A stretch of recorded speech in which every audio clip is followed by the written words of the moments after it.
আসসালামু আলাইকুম রহমতুল্লাহি ওয়া বারাকাতু। আমি আশা করি আল্লাহ তাআলার অশেষ রহমতে আপনারা সবাই ভালো আছেন, সুস্থ আছেন।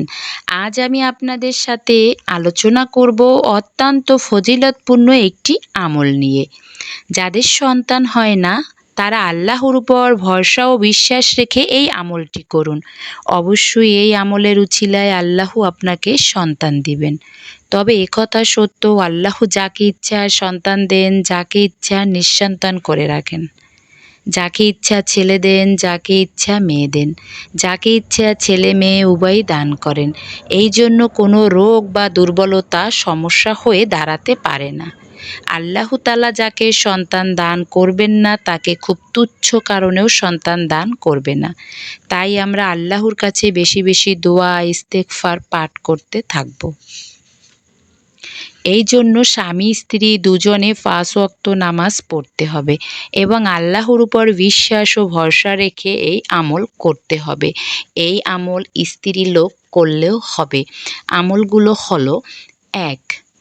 মাসিক ভালো হওয়ার পর একটানা ৭ দিন রোজা রাখতে হবে, মাঝখানে কোনো গ্যাপ দেওয়া যাবে না। ২. প্রতিদিন আসর নামাজের পর কারো সাথে কোনো কথা না বলে ১১ বার ইস্তেগফার পড়া। ইস্তেগফারটি হলো: আস্তাগফিরুল্লাহ রাব্বি মিন কুল্লি জামবি ওয়া আতুবু ইলাইহি লা হাওলা ওয়ালা কুওয়াতা ইল্লা বিল্লাহি আলিয়্যিল আযীম।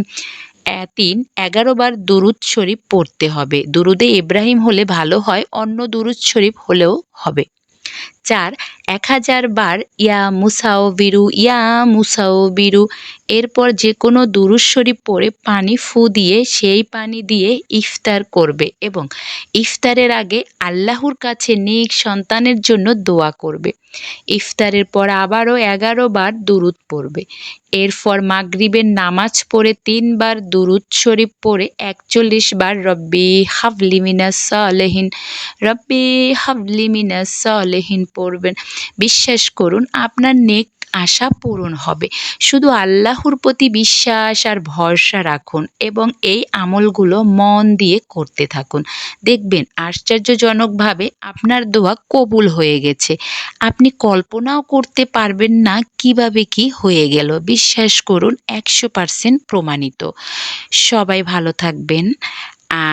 নূতন আরও ভিডিও পেতে আমার চ্যানেলটি সাবস্ক্রাইব করে রাখুন। আসসালামু আলাইকুম।